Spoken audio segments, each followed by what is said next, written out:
अंजनगाव तालुक्यातील पांढरी खामणपूर येथे मागील गेल्या 15 ते 20 दिवसापासून गावच्या मुख्य प्रवेशद्वारासंदर्भात दोन्ही गटांमध्ये चांगलेच वातावरण तापलेले आहे।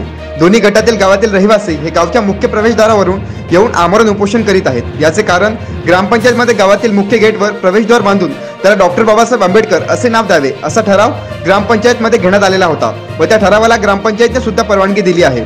परंतु ही परवानगी पक्क्या प्रवेशद्वार बांधण्यासाठी ग्रामपंचायतकडून देण्यात आलेली होती। मात्र काही लोकांनी पक्क बांधकाम न करता गावच्या मुख्य प्रवेशद्वारासमोर लोखंडी साह्याने द्वार उभे केले। त्यानंतर गावात कुठेही वाद निर्माण झाला नाही, परंतु कच्चे प्रवेशद्वार लावल्यानंतर काही समाज बांधवांनी 3 ते 4 दिवसानंतर त्या प्रवेशद्वारासमोर येऊन जातीय वाद निर्माण होईल अशा प्रकारे घोषणाबाजी केल्या। त्यामुळे दुसऱ्या समाजातील बांधव आक्रमक होत त्यांनी त्या घटनेचा निषेध केला व कच्च्या प्रवेशद्वाराला विरोध दर्शविला। पक्क प्रवेशद्वार बांधण्यासाठी आमचा कुठेही विरोध नाही, परंतु गावामध्ये जातीय वाद निर्माण होईल असा प्रकार घडल्याने आम्ही त्यांचा विरोध केला असे स्थानिक गावातील दुसऱ्या समाजातील नागरिकांची प्रतिक्रिया दिल्या आहेत। तर दुसरीकडे बौद्ध बांधवांनी आता जोपर्यंत गावच्या मुख्य गेटवर प्रवेशद्वार बांधून त्याला डॉक्टर बाबासाहेब आंबेडकर असं नाव दिला जाणार नाही तोपर्यंत आम्ही गावात जाणार नाही असं बोलत शेकडोच्या संख्येने बौद्ध बांधवांनी आज मंगळवारपासून गाव सोडलेले आहे व त्यांचा धडक मोर्चा हा मंत्रालयापर्यंत जाणार असल्याचे सुद्धा सांगण्यात येत आहे। व काही बौद्ध बांधवांनी स्थानिक आमदार बळवंत वानखडे यांच्या विरोधात सुद्धा चांगली नाराजी व्यक्त केलेली आहे। आमदारांना खासदारकीचे डोहाळे लागल्याने त्यांनी आमच्या गावात येऊन सुद्धा पाहिले नाही असा गंभीर आरोप आता पांढरे येथील बौद्ध बांधवांनी केलेला आहे। त्यामुळे गावात कायदा व सुव्यवस्था सुरळीत राहावा यासाठी पोलीस प्रशासनाच्या वतीने संचारबंदी लागू करण्यात आलेली असून तगडा बंदोबस्त सुद्धा तैनात करण्यात आलेला आहे। आता या प्रकरणावर प्रशासन काय कार्यवाही करणार हे पाहणे योग्य ठरणार आहे।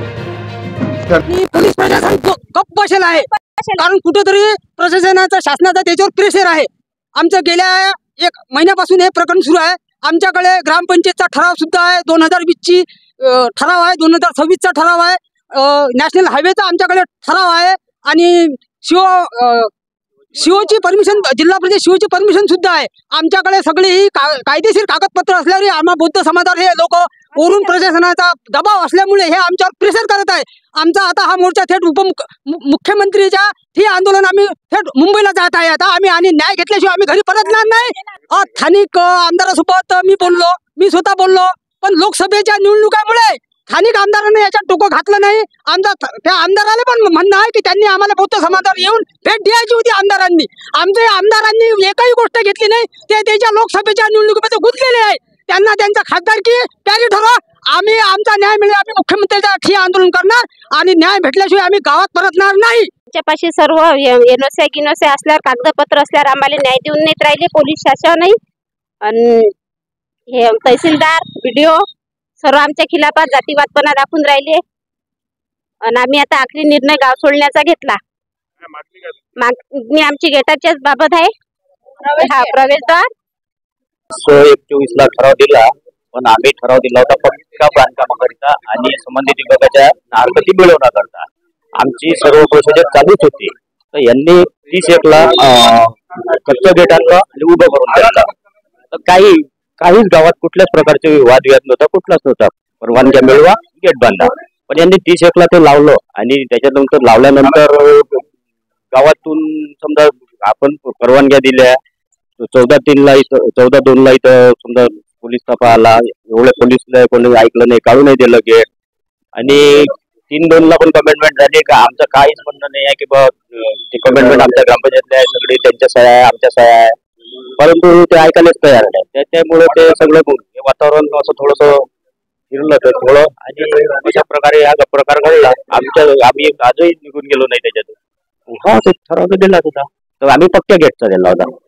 कन्स्ट्रक्शन करून परवानग्या मिळवून आम्ही 26/3 ला दिला आणि यांनी 30 ला लगेच कच्चाच गेट लावून दिला। ते चुकीची बाब आहे आणि अधिकारी लोकांचंही म्हणणं आहे का योग्य आहे, परवानग्या मिळून सगळं करा। मी नितीन पटेल, माजी पंचायत समिती उपसभापती। नियमानुसार ज्या विषय ठरतात त्या विषयानुसार ग्रामसभा व्हायला पाहिजे।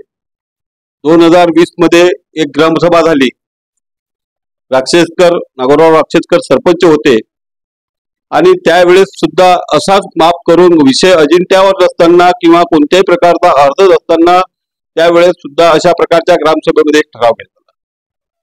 मग ज्या सरपंचांनी त्यावेळेस ठराव केला तेच सरपंच होते आणि त्यांनी तो ठराव केला, तर 2020 पासून तर 1.5 वर्ष ते सरपंच होते। मग 1.5 वर्षाच्या कारकिर्दीमध्ये त्यांनी अशा कोणत्याही प्रकारच्या एनओसी मागून गेट उभारण्यास का आलं नाही? असं 2024 मध्ये 26 जानेवारीला ग्रामसभा झाली. 26 जानेवारीच्या ग्रामसभेच्या अजेंड्यावर विषय नाही, विषय पत्रिकेवर विषय नाही, कोणत्याही प्रकारचा अर्ज नाही की बाबासाहेब आंबेडकरची कमान पांढरीच्या स्टँडवर उभारण्यात यावं. आणि हे सगळं नसताना वेळेवर धाडपकड करून एका विशिष्ट समाजाचे सर्व बांधव एका ठिकाणी त्यांनी तो एक ठराव लिहून सचिवाजवळ लिहून घेतला. त्या सभेला सरपंच सुद्धा हजर नाही, उपसरपंच हजर होते आणि त्यांच्या अध्यक्षांनी त्यांनी तो लिहून घेतल्यानंतर 29 तारखेच्या मीटिंग मध्ये चला आम्ही म्हटलं लोकांना की ग्रामसभा झाली गेलं. 29 तारखेच्या ग्रामपंचायतच्या मासिक मीटिंग मध्ये ग्रामपंचायतनं सुद्धा त्यांना बांधकामाच्या परमिशनसाठी एनओसी साठी ठराव दिला.